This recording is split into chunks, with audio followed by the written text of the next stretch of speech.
Abram went up out of Egypt, he, his wife, all that he had, and Lot with him, into the south. Abram was very rich in livestock, in silver, and in gold.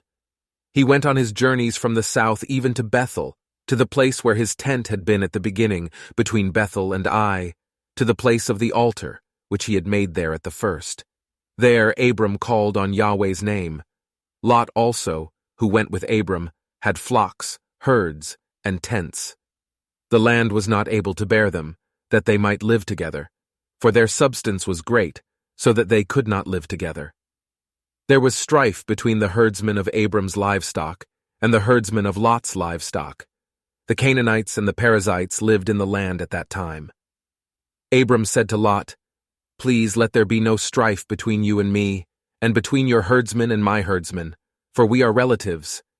Isn't the whole land before you? Please separate yourself from me.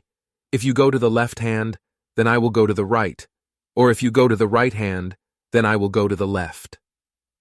Lot lifted up his eyes and saw all the plain of the Jordan, that it was well watered everywhere, before Yahweh destroyed Sodom and Gomorrah, like the garden of Yahweh, like the land of Egypt, as you go to Zoar.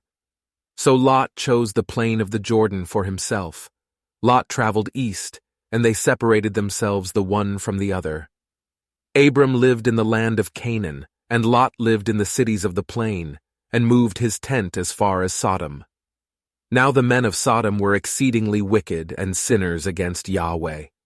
Yahweh said to Abram, after Lot was separated from him, "Now lift up your eyes and look from the place where you are, northward and southward and eastward and westward. For all the land which you see I will give to you, and to your offspring forever. I will make your offspring as the dust of the earth, so that if a man can count the dust of the earth, then your offspring may also be counted. Arise, walk through the land in its length and in its width, for I will give it to you."